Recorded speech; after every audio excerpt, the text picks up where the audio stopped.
ನಮಸ್ಕಾರ. ಇವತ್ತು ನಾವು ಕುಸುಬಲಕ್ಕಿಯಲ್ಲಿ ಕೋಡ್ಬೇಳೆ ಹೇಗೆ ಮಾಡೋದು ಅಂತ ನೋಡೋಣ. ಈ ಕೋಡ್ಬೇಳೆ ಚಾಮರಾಜನಗರದ ಒಂದು ಪ್ರಸಿದ್ಧವಾದ ತಿಂಡಿ ಅಂತ ಹೇಳಿದ್ರೆ ತಪ್ಪಾಗೋದಿಲ್ಲ. ಈ ಕೋಡ್ಬೇಳೆಗೆ ನೀವು ಇಡ್ಲಿಗೆ ಬಳಸುವಂತಹ ಕುಸುಬಲಕ್ಕಿನೇ ತಗೋಬೇಕು.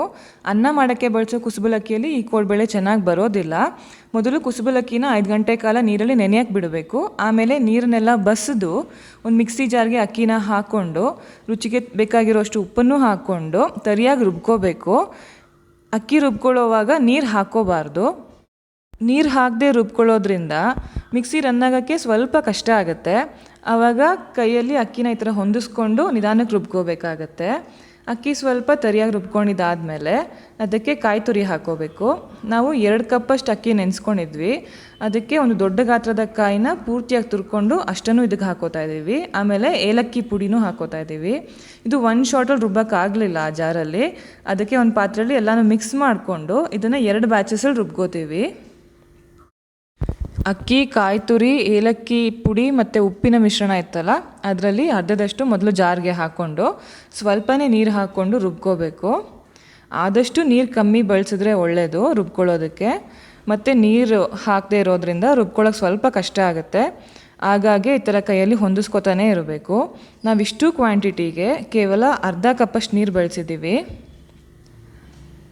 ನಿಮ್ಮ ಕೋಡ್ಬೇಳೆ ರುಚಿ ಇದನ್ನು ಹೇಗೆ ರುಬ್ಕೋತೀರಾ ಅನ್ನೋದ್ರ ಮೇಲೇ ಡಿಪೆಂಡ್ ಆಗುತ್ತೆ. ನೀರು ಸ್ವಲ್ಪ ಜಾಸ್ತಿ ಆಗಿಬಿಟ್ರೂ ಕೋಡ್ಬೇಳೆ ಶೇಪ್ ಮಾಡ್ಕೊಳಕ್ಕಾಗೋದಿಲ್ಲ. ರುಬ್ಕೊಳ್ಳೋಕ್ಕೆ ಸ್ವಲ್ಪ ಸಮಯ ಹಿಡಿಯುತ್ತೆ. ನಿಧಾನಕ್ಕೆ ತುಂಬಾ ನೀರು ಕಮ್ಮಿ ಬಳಸಿನೇ ರುಬ್ಕೋಬೇಕು. ನೋಡಿ, ಇಷ್ಟು ಗಟ್ಟಿಯಾಗಿರಬೇಕು ರುಬ್ಕೊಂಡಿರೋದು. ಶೇಪ್ ಹೋಲ್ಡ್ ಮಾಡಬೇಕು. ಹಿಟ್ಟು ಏನು ರುಬ್ಕೊಂಡಿರ್ತೀವಲ್ಲ ಅದರಲ್ಲಿ ಶೇಪ್ ಮಾಡೋಕ್ಕೆ ಸಾಧ್ಯ ಆಗಬೇಕು.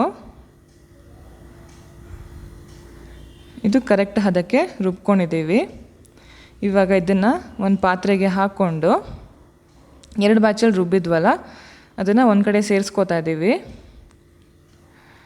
ಒಂದು ಸಲ ಎರಡನ್ನೂ ಹೊಂದಿಸ್ಕೊಂಡು ಆಮೇಲೆ ಇದಕ್ಕೆ ಜೀರಿಗೆ, ಹಿಂಗು ಎರಡನ್ನೂ ಹಾಕಿ ಮತ್ತೆ ಚೆನ್ನಾಗಿ ಬೆರೆಸ್ಕೊಳ್ಳಿ. ಮತ್ತು ಎಲ್ಲದರ ಅಳತೆನ ನಾನು ಡಿಸ್ಕ್ರಿಪ್ಷನ್ ಬಾಕ್ಸಲ್ಲಿ ಮೆನ್ಷನ್ ಮಾಡಿರ್ತೀನಿ, ದಯವಿಟ್ಟು ಚೆಕ್ ಮಾಡಿ. ಈ ರೀತಿ ಚೆನ್ನಾಗಿ ಹೊಂದಿಸ್ಕೊಂಡು ಮತ್ತು ಈ ಕೋಡ್ಬೇಳೆ ಶೇಪ್ ಮಾಡೋದು ಹೇಗೆ ಅಂತ ಇನ್ನೊಮ್ಮೆ ತೋರಿಸ್ತಾ ಇದ್ದೀವಿ. ತುಂಬಾ ಸುಲಭ. ಸ್ವಲ್ಪ ಸಣ್ಣಕ್ಕೆ ಇರಲಿ, ಇಲ್ಲಾಂದರೆ ಮಧ್ಯದಲ್ಲಿ ಬೇಯೋದಿಲ್ಲ. ಈ ರೀತಿ ಒಂದೇ ಸಮಕ್ಕೆ ಶೇಪ್ ಮಾಡಿಕೊಂಡು ಎಣ್ಣೆಯಲ್ಲಿ ಅಂದರೆ ಮಧ್ಯಮ ಉರಿಯಲ್ಲಿ ಇಟ್ಕೊಂಡು ಕರ್ಕೊಳ್ಳಿ.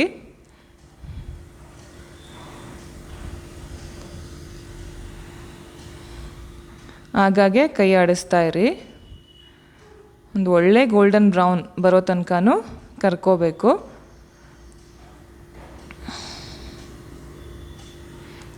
ಇದು ಸ್ವಲ್ಪ ಟೈಮ್ ತಗೊಳ್ಳುತ್ತೆ. ತುಂಬ ಜೋರು ಉರಿಯಲ್ಲಿ ಬೇಯಿಸ್ಕೊಂಡ್ಬಿಟ್ರೆ ಒಳಗಡೆ ಎಲ್ಲ ಬೆಂದಿರೋದಿಲ್ಲ, ಹಸಿ ಹಸಿ ಇರುತ್ತೆ.